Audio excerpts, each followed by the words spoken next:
Halo, Assalamualaikum warahmatullahi wabarakatuh. Pada video kali ini kita akan membahas tentang materi penyangga dengan KD 3.10, yakni menjelaskan prinsip kerja, perhitungan pH, dan peran larutan penyangga dalam tubuh makhluk hidup.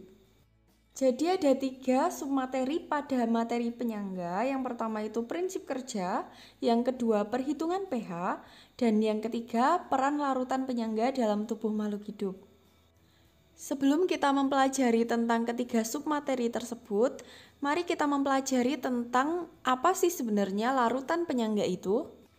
Yang disebut sebagai larutan penyangga atau larutan buffer atau larutan dapar, yakni suatu larutan yang mampu mempertahankan atau menyangga pH sistem pada kisarannya apabila terjadi penambahan sedikit asam, sedikit basa, atau terjadi pengenceran. Jadi misalkan kamu punya larutan penyangga, kamu berikan sedikit asam atau sedikit basa, nanti dia pH-nya tidak akan berubah terlalu drastis, jadi cuma naik sedikit atau turun sedikit. Jadi sifat larutan penyangga itu dapat mempertahankan pH-nya. Jadi kalau misalkan awalnya itu larutan penyangga pH-nya 5, maka ketika ditambah sedikit asam atau sedikit basa itu nanti naiknya paling cuma 0,01 atau 0,1, jadi cuma sedikit sekali, turunnya juga sedikit sekali. Jadi dia bersifat mempertahankan pH gitu. Kemudian kita lanjutkan ke komposisi larutan penyangga. Jadi komposisi larutan penyangga itu ada 2 macam. Yang pertama, sistem penyangga asam lemah dan basa konjugasinya, dan yang kedua itu sistem penyangga basa lemah dan asam konjugasinya. Jadi komposisi pada sistem penyangga yang pertama itu terdiri dari asam lemah dan basa konjugasinya. Sedangkan komposisi pada sistem penyangga yang kedua itu terdiri dari basa lemah dan asam konjugasinya. Kita masuk ke komposisi yang pertama, yakni yang terdiri dari asam lemah dan basa konjugasinya.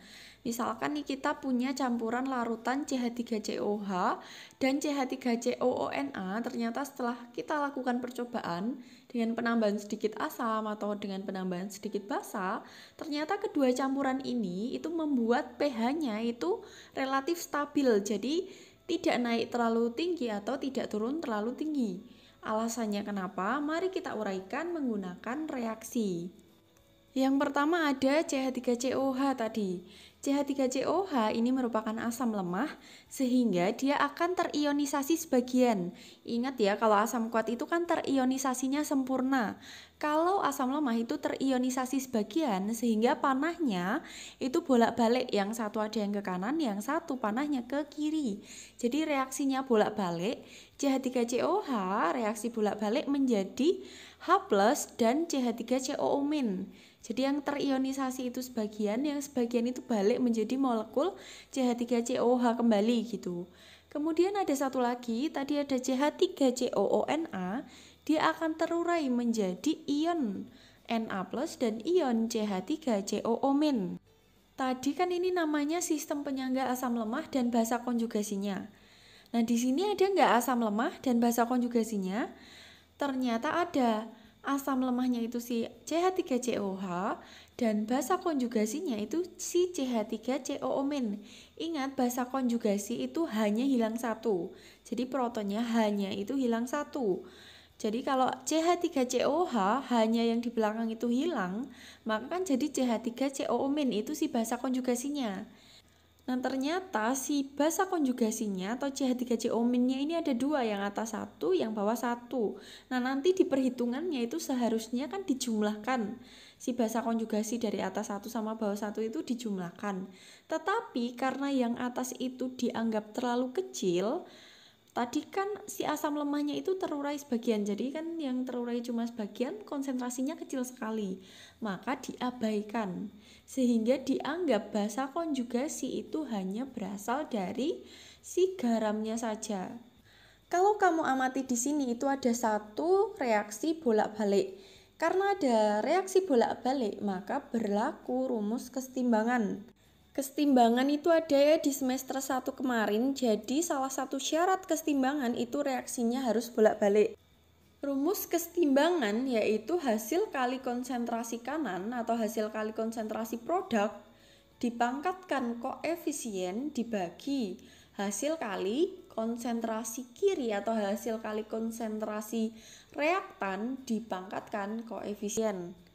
Kebetulan di reaksi ionisasi asam lemah ini kan koefisiennya satu semua. Jadi tinggal kita tulis konsentrasi kanannya itu konsentrasi H+, dikali konsentrasi CH3COO- dibagi konsentrasi CH3COOH. Kemudian karena kita mau mencari H+, maka yang di sampingnya H+ ini kita pindahkan semua ke kiri. Jadi konsentrasi CH3COO- ini kita pindah ke kiri jadi di bawah, dan konsentrasi CH3COH yang dari bawah itu pindah ke kiri jadi di atas. Hasilnya itu konsentrasi H+ sama dengan Ka dikali konsentrasi CH3COH dibagi konsentrasi CH3COO-. Ingat, konsentrasi CH3COO- atau si basa konjugasi ini tadi berasal dari dua, yang satu atas yang satu bawah, tapi yang atas diabaikan, dan yang digunakan itu cuma yang bawah yang berasal dari garam.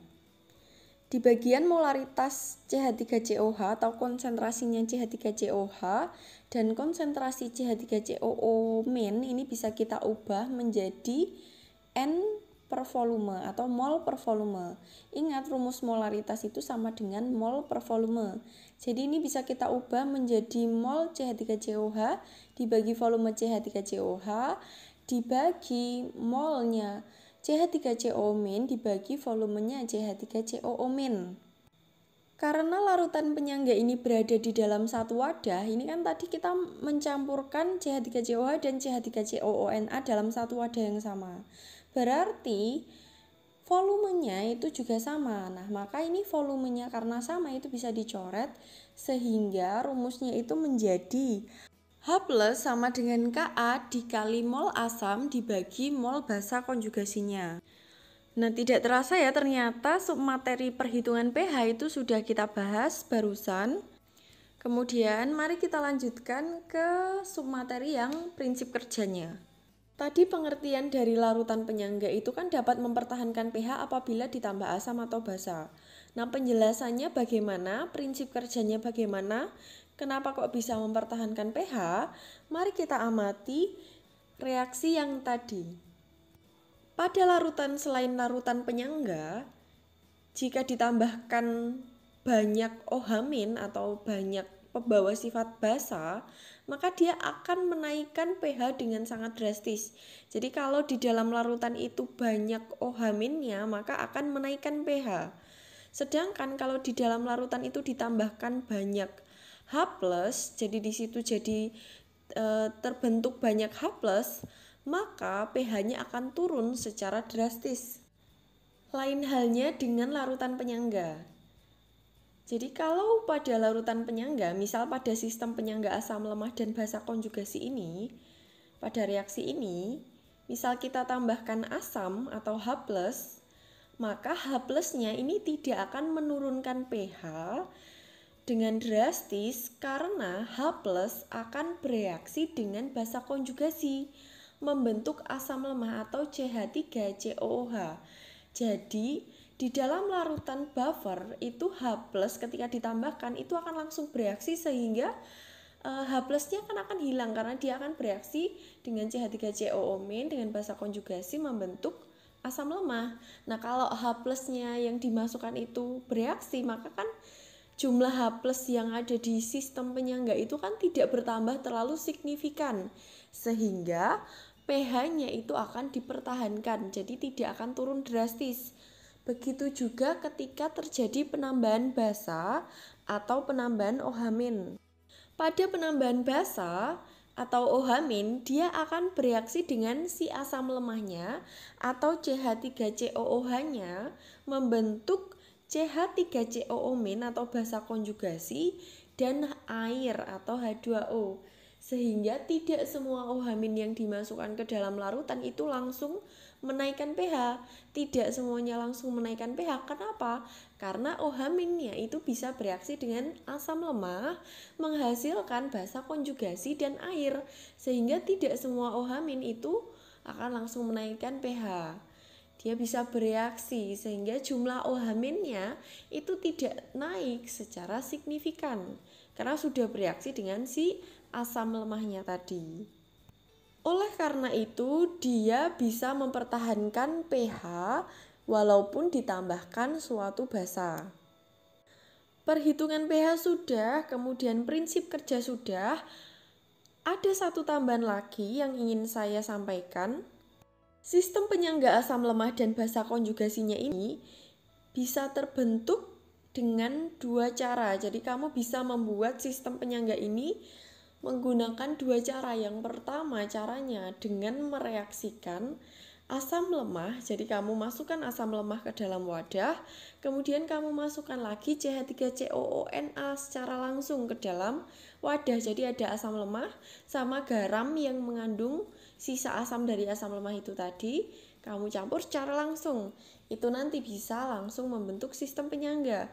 Atau cara yang kedua, kamu bisa memasukkan asam dan basa. Kalau ingin mendapatkan sistem penyangga asam lemah dan basa konjugasinya, asamnya ini harus asam lemah dan basanya itu harus basa kuat. Jadi kamu campur asam lemah dan basa kuat dengan molnya, mol asam lemahnya itu harus lebih banyak daripada mol basa kuatnya. Jadi nanti sisanya itu sisa asam lemah. Jadi molnya asam lemah itu harus lebih banyak daripada molnya basa kuat. Kalau dihitung menggunakan mula-mula reaksi sisa, itu nanti si asam lemahnya itu harus sisa. Jadi syaratnya biar bisa menjadi penyangga, molnya asam lemah itu harus sisa. Jadi dihitung dulu. Nanti kalau molnya asam lemah itu sisa, maka terbentuklah penyangga. Kalau misalkan habis semua, jadi tepat habis bereaksi antara asam dengan basanya, maka nanti reaksinya itu menjadi reaksi hidrolisis. Jadi bukan larutan penyangga lagi. Kita lanjut ke sistem penyangga yang kedua, yakni sistem penyangga basa lemah dan asam konjugasinya. Kita langsung aja ya di sini karena prinsipnya sama. Jadi pada sistem penyangga basa lemah dan asam konjugasinya nanti akan didapatkan rumus konsentrasi OH- itu sama dengan Kb dikali N atau mol basa dibagi mol asam konjugasi. Prinsip kerjanya itu juga mirip, jadi pada penambahan asam dia akan berikatan dengan si basa lemahnya, dan pada penambahan basa dia akan berikatan dengan si asam konjugasinya sehingga dapat mempertahankan pH pada sistem penyangga ini. Sekian video dari saya. Wassalamualaikum warahmatullahi wabarakatuh.